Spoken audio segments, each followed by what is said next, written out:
yaa wayi qabaa isaanii an dhimma biraatii fi miti kanas dadawaluu mucaa koo qofa akkan dubbisuu fi akkan hin arrabsin narraa kadhadhuun jedheen.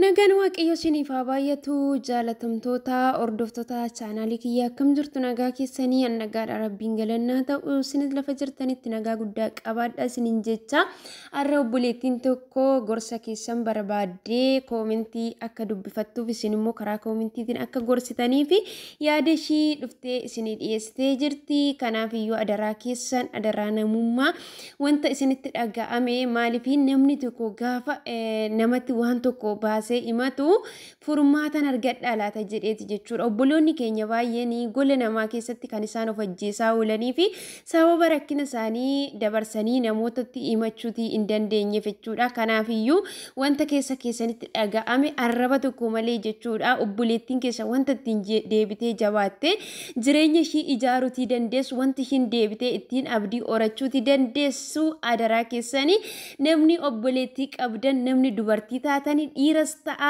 kamiyyuu ta'a jechuudha. Obboleettii kan qabdu haadha kan taatanii mucayyoo kanaa fi adaraa keessan yaada qulqullaa'aa ta'ee kan mucayyoo kana deebisee ijaaruutii danda'u qooda fi isiniin jedha sagalee ishii isiniin bana.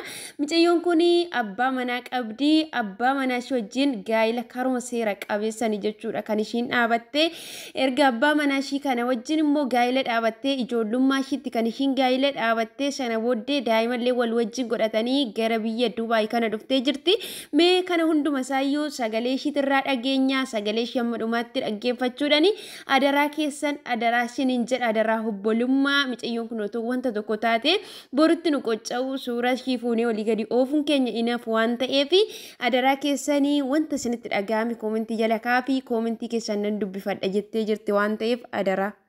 Harka fuunee hordoftoonni kennu akkam jirtu nagaa keessanii an nagaa kootee seenaan qabaa seenaa koo kanan isinii qoodaa irraas barachuudhaaf isiniif ta'a. Kanaafis immoo ergaa qabdan gorsa qabdan qeeqa qabdanis immoo naa barreessitu yuutuubii ishii waan an fayyadamuu fi waan an laaluuf achi jalaa koomentii dubbifachuu nan danda'a. Egaa ani obboleettii keessanidha. Mucaa Oromoodha kan dhal'ee guddadhes immoo Oromiyaadhuma keessattidha bakka koo isiniif himuu yoon baadhe amma kan hin jiraadhu biyya Dubaayidha.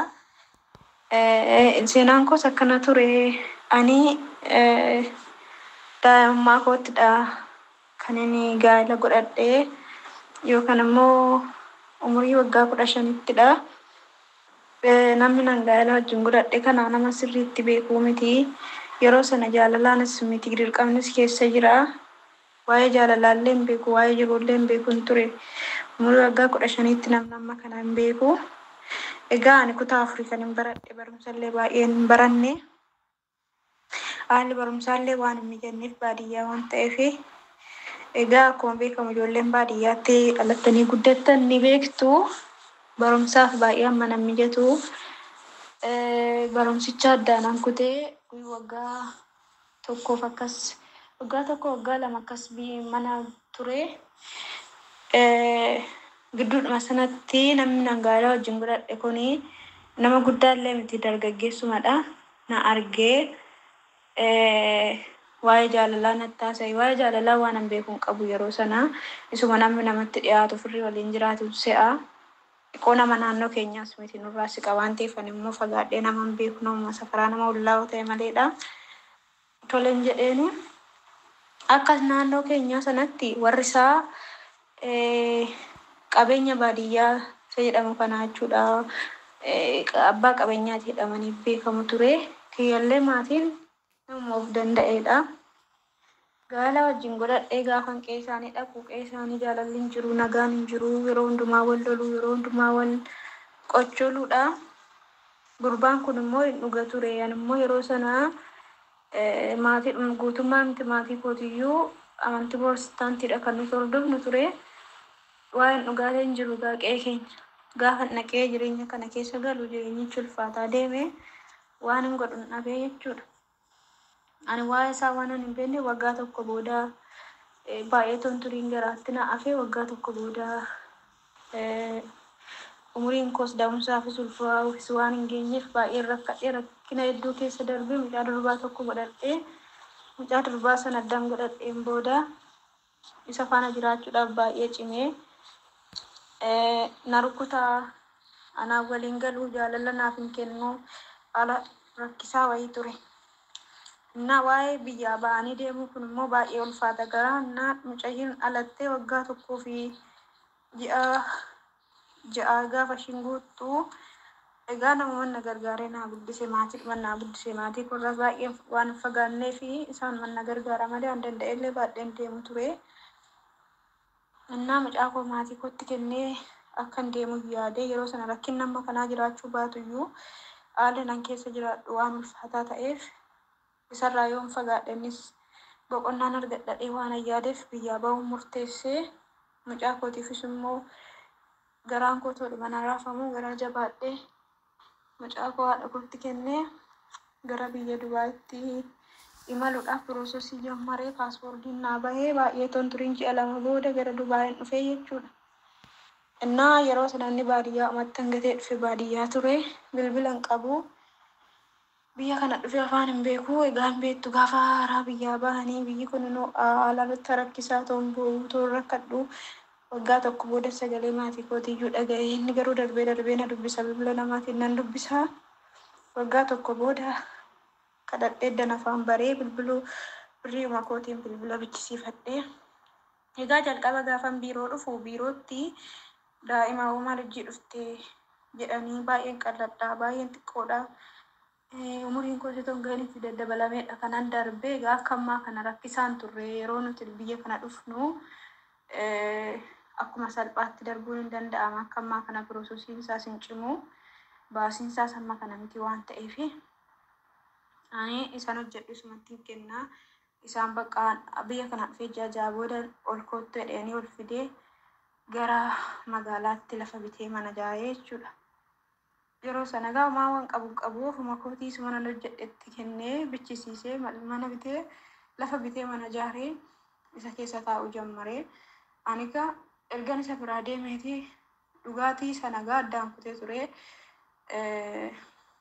Yeroo dhuge waan godhuun beeku nama rukutaa nama arrabsaa waan meeqa keessa galaa jechuudha. Gidduutti immoo wayyaa'ee ture innis immoo gooftaa fudhatee dhiisee amala kana xiqqoo wayyeessee ture. An biraa deemee jennaan garuu dhugaatitti sin deebi'ee amala kashalabummaa kana fudhatee garuu gaafa nattaasaa ufiriidha waan tunduumtuun jiru. Ani garuu information isaan namarraa dhaga'u suma amanee kanan dhiisaa edaan ani isa biraa deemnaan iyyuu amala badaadha jechuudha kan inni baasee manicha ijaarrateetti gale malee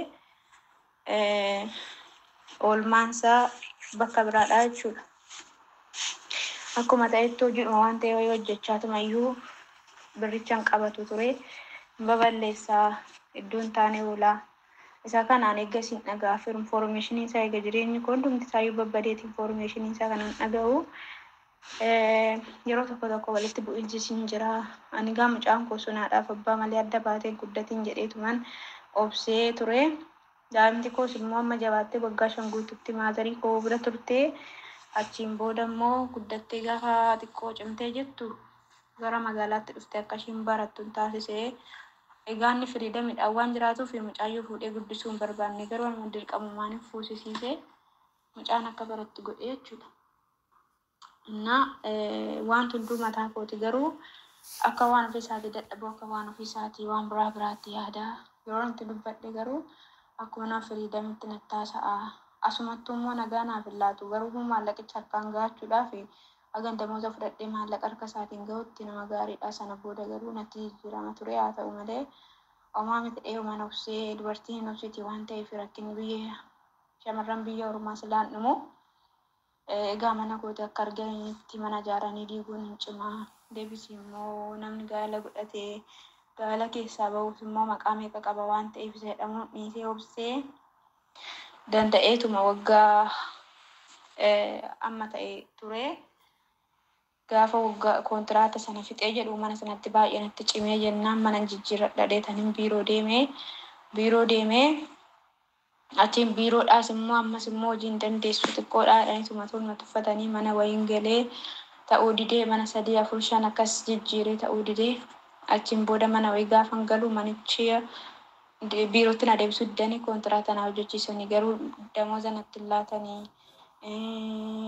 bootaa ciisaallee baay'een qabu mana meeqa na hojjechiisu bakka waan meeqa rakkina meeqatu jira ture nyaata nyaachuudhaaf illee yeroo hin qabun ture baaniif galli kaameraadha ofirra gattaa'ee jennaan isuma hojiin hin qabne kana dawwalteen na waamti bakka jirtutti niitiin baay'ee maala rakkisaa ture jechuudha. Sababii kanaaf riyyaa tokkoon qaban ture isheedhaan mari'adhee maalin godhaa rakkadhee jedheeni miidiyaa waan fayyadamu waa'ee ala bahuu kanaa baay'ee sodaadha garuu nagaa ture. Sammuun tikollee boqonnaa argata alaa jedhee yeroo sanatti na yaade anis ala bahuu murteessee jechuudha. Ala bahee jennaanis immoo amma tokkoon mana hojjechaa irraa bahaa namoonni ala hojjetan hin beeku hojjechaa irraa bahaa tuma akkuma ta'ettudha. Yoo amma hojjedhu ittiin kennaa inni ala bahee kun akka waan biraatti yaadee jechuudhaan. Innaa amma birrii of harkaan gaatutti nama nagaati suma ala hojjedhee akkatti rakkadhee isatti kennu kana jechuudha. Yeroo sana gaa mana kiraa kanfaluu jira waan meeqa jira akka sanna mana koontiraataa sana gaa akka garaa isaatiitti maallaqa sin argatu. Inni akkatti yaadutti akka waan asitti nama biraa faana fa'aa jiruttidha kan inni odeessuudhaan eegasii biyyatti.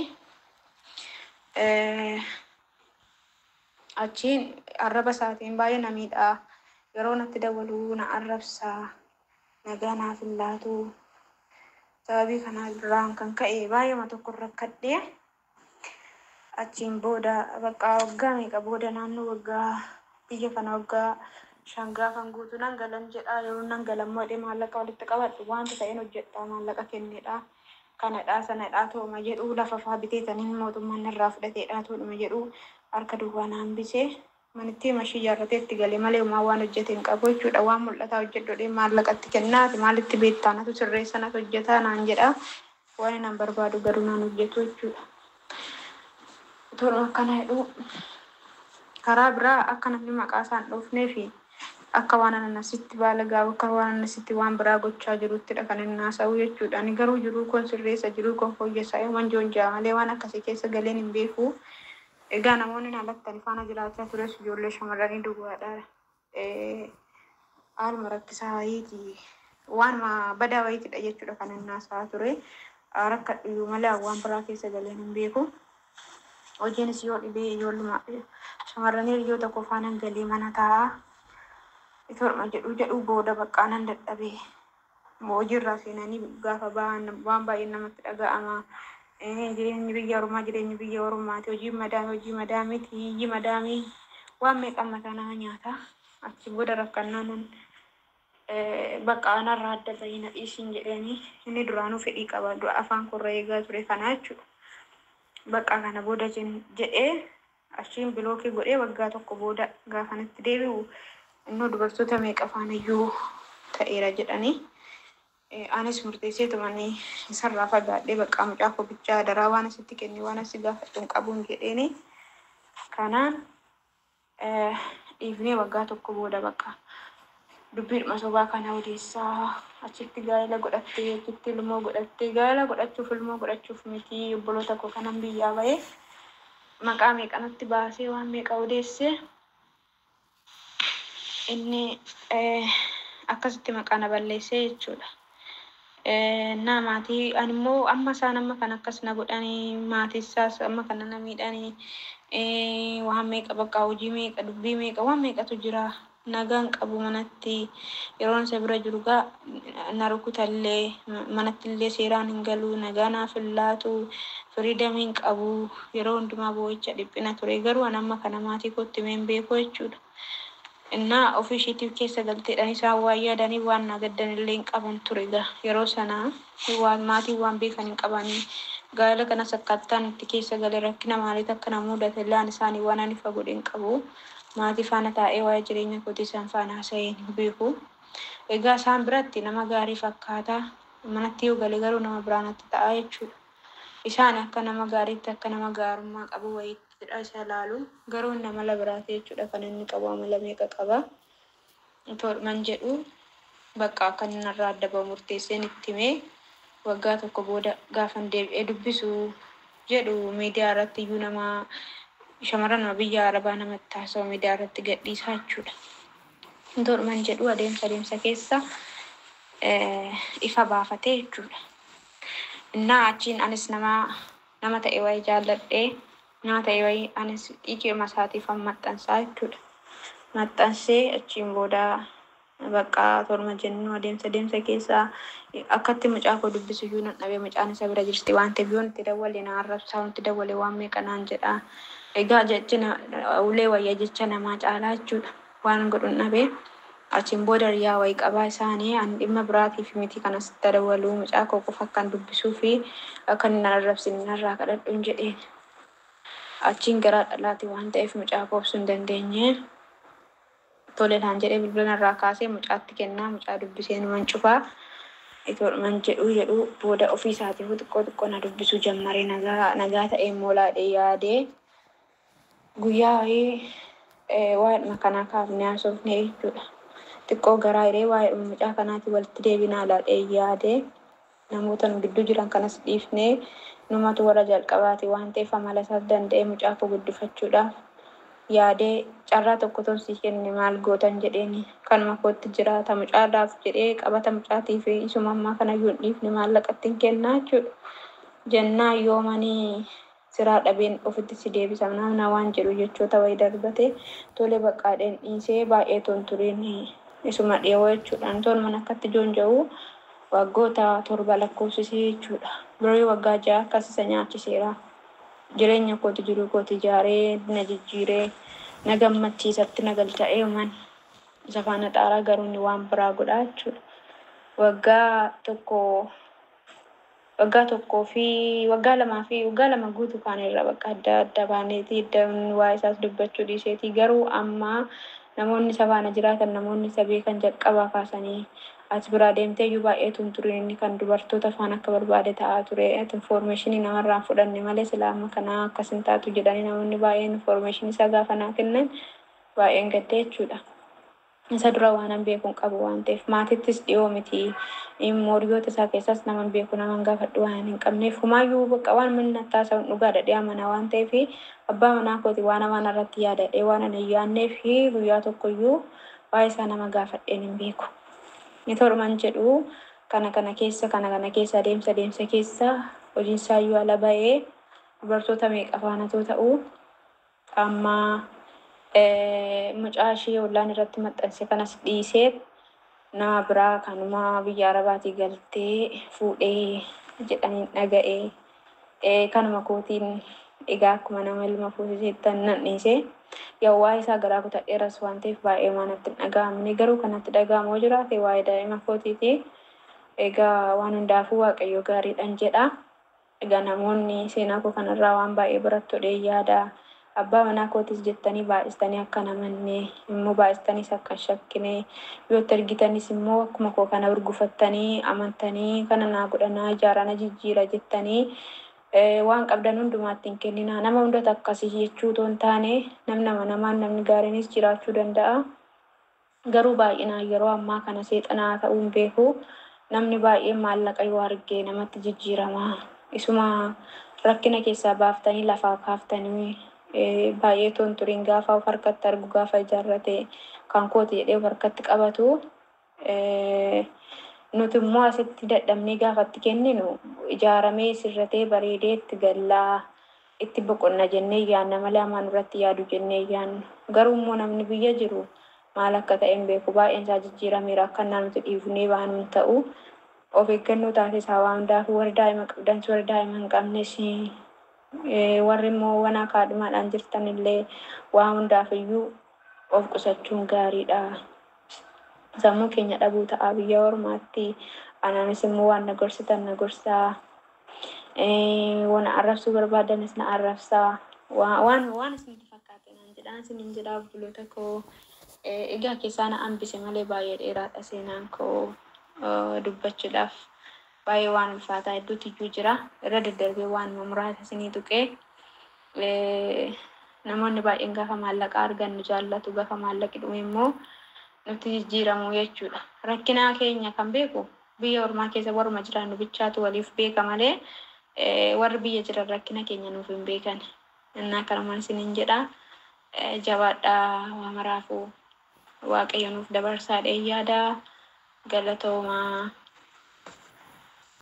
Egaa obboloota koo sagalee obboleettii keenya akkuma dhageessan kanadha isiniin jedha.